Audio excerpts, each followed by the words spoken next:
Hi అండి, నేను మీ జేసీ hills Vijayawada అండి. ఈరోజు సమాజం ఎలా తయారైందంటే, ఒకడు ఎదుగుతూ ఉంటే ఓర్వలేని వాళ్ళు, చూడలేకుండా కడుపు మంటతో ఉండేవాళ్ళు ఎక్కువ మంది ఉన్నారు. ఎందుకంటే నిన్న నాకు డిఫరెంట్ కాల్ వచ్చింది. వాడెవడో ఫోన్ చేసి, అన్న మీరు మార్కెట్ కన్నా తక్కువ రేటుకి ప్రాజెక్టులు చేస్తున్నారు, మా మార్కెట్ అంతా చెడగొడుతున్నారు, మీ వల్ల మాకు లాస్ అవుతుంది, ఇలా సంగతి అని ఫోన్ చేశాడు. నేను వాడికి, అరే తమ్ముడు, నేను ఎవరు పొట్టా కొట్టట్లేదు, అలాగే నా జోబులో డబ్బులు వేసుకుని ప్రాజెక్ట్ కంప్లీట్ చేయట్లేదు, ప్రాఫిట్ తక్కువ తీసుకుని నేను చేస్తున్న ఎక్కువ ప్రాజెక్టులు చేయగలుగుతున్నాను. అలా అని చెప్పి క్వాలిటీ విషయంలో ఎక్కడ కాంప్రమైజ్ అవ్వట్లేదు. ప్రతి క్వాలిటీ మేము పరిపూర్ణంగా చెక్ చేసి అన్నీ బాగున్నాయంటేనే మేము ప్రాజెక్ట్లో వర్క్ చేయగలుగుతాం.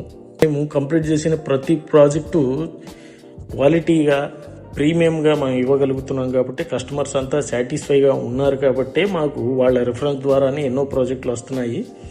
అలాగే మేము ఎన్నో ప్రాజెక్టులు చేయగలుగుతున్నాం. నా దగ్గర మంచి టీం ఉంది, మంచి ఇంజనీర్లు ఉన్నారు, వర్కర్స్ కూడా అందరూ మాకు అనుకూలంగా విని మేము చెప్పిన పద్ధతిగా చేసేవాళ్ళు. కస్టమర్తో కూడా చాలా గౌరవంగా మాట్లాడతారు కాబట్టి ఏ కస్టమర్ మమ్మల్ని వదులుకోరు. వారి నుంచి వచ్చే రిఫరెన్స్ కూడా మాకే చెప్తారు కాబట్టి చేయగలుగుతున్నాం. థ్యాంక్ యూ అండి. నేను మీ జేసీ.